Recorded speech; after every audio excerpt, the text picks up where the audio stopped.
sedikit mengenal bangunan bersejarah berupa bangunan pemujaan yang disebut dengan candi. Kali ini kita akan membahas sedikit tentang bangunan bersejarah itu, yaitu Candi Selo Griya. Candi Selo Griya terletak di Dukuh Campurrejo, Desa Kembangkuning, Kecamatan Windusari, Kabupaten Magelang. Situs purbakala ini terletak di jajaran Bukit Giyanti, tepatnya di lereng sebelah timur Gunung Sumbing. Terletak pada sebuah dataran tinggi dengan ketinggian sekitar 600 mdpl dan berada pada koordinat 7 derajat 25 menit 25 detik lintang selatan sampai 110 derajat 9 menit 13 detik bujur timur. Denah bangunan Candi Selo Griya berbentuk palang, yaitu hampir menyerupai dengan palang yang berada di Romawi. Bangunan Candi Selo Griya adalah peninggalan masa kerajaan Mataram kuno dari sekitar abad ke-8 sampai ke-9 Masehi yang diketemukan oleh Residen Hartmann pada tahun 1835. Pada tahun 1955 sampai 1957 oleh Dinas Purbakala dilakukan pemugaran terhadap bangunan ini. Namun karena mengalami keruntuhan pada tahun 1998, maka kemudian dilakukan pemugaran kembali pada tahun 2000. Jika kita sebagai orang awam apabila melihat struktur bangunan candi ini lengkap dengan komponennya, pasti mengira bahwa bangunan candi ini adalah tinggalan dari keyakinan Buddha.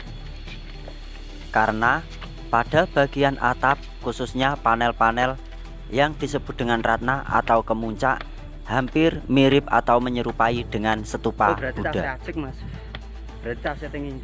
Bangunan candi agama Hindu ini atau Candi Selo Griya ini terbilang unik dibanding dengan candi-candi Jawa Tengah pada umumnya, karena kaki candi sekaligus juga menjadi batur dasar candi sehingga tidak tampak sebagai kaki candi yang sesungguhnya.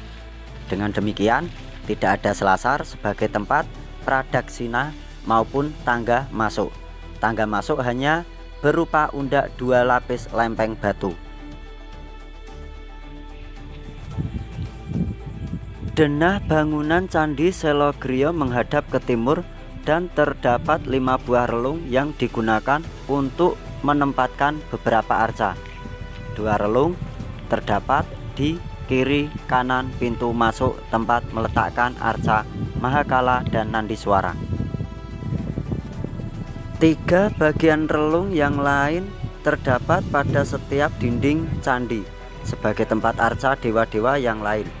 Berurutan, Agastya terletak di selatan, arca Ganesha terletak di sebelah barat, dan arca Durga di sebelah utara. Siwa atau perwujudannya dalam bentuk lingga yoni ditempatkan dalam garbhagra atau bilik utama, tetapi kini dalam bilik candi tidak didapatkan lingga yoni. Kalau ini kan direnovasi, nek riyen miring candi niki asline. Tapi kok pun nganu lurus kados e. Miring pas nganu pas dipindah, notone pas pindah. Tanahnya mriki kan labil. Denah bangunan atap candi atau bagian puncak candi berbentuk amalaka, yaitu ciri candi India Utara. Konfigurasi arca seperti di Candi Selo Griya ini merupakan rumusan baku penempatan arca pada candi Hindu. Rumusan serupa juga diterapkan di Candi Prambanan. Di India, bentuk konfigurasi semacam ini disebut dengan Parswadewata. Terdapat pula relung di dalam bilik bangunan candi sebelah selatan yang mungkin digunakan sebagai tempat meletakkan lampu atau sebuah penerangan. Relung yang lebih besar di tengah di dinding sisi barat. Badan candi dihiasi dengan pelipit genta dan pelipit persegi. Jika kita akan memasuki sebuah bangunan atau ruangan di Candi Selo Griya, jika kita menghadap ke arah barat, menghadap ke pintu masuk, maka kita akan berhadapan dengan 2 arca yang disebut arca Mahakala dan Nandiswara, di mana kedua arca tersebut difungsikan sebagai arca penjaga pintu, sedangkan arca Mahakala berada di sebelah kiri dan arca Nandiswara berada di sebelah kanan. Di mana saya berdiri ini tepat berada di sebelah tenggara sisi bangunan candi, untuk bisa melihat dua sisi antara sisi timur dan selatan. Terdapat di bagian kulit luar atau tembok bagian luar bangunan Candi Selogriyo terlihat sebuah relung yang dihuni satu buah arca yang disebut dengan arca Agastya. Terlihat bahkan tidak begitu nampak bagian-bagian relief-relief sebagai penghias relung-relung tersebut.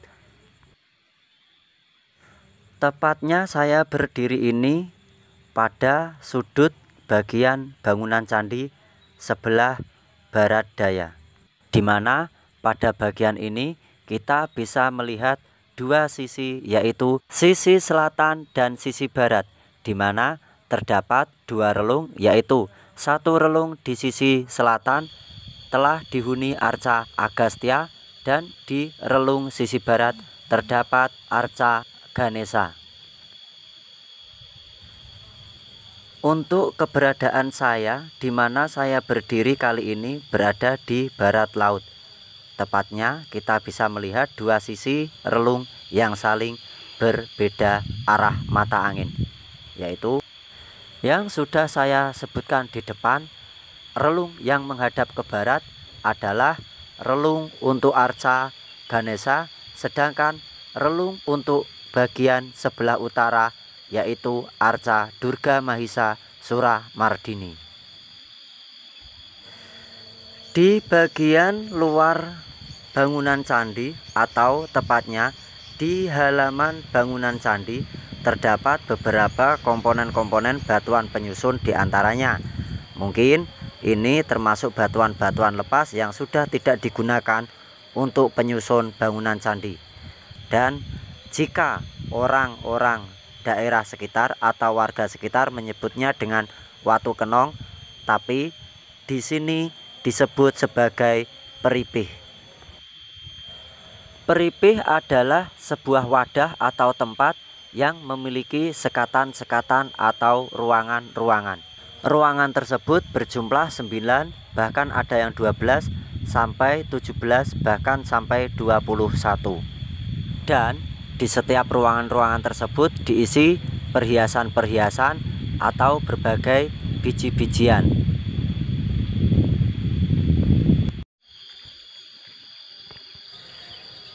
Kita sekarang berjalan ke arah selatan bagian sisi candi, karena di lokasi ini terdapat sebuah sumber mata air yang dibangun sebuah struktur petirtaan kuno. Wah, rumput ya. Oh, kerawat nih. Nah, petirtane.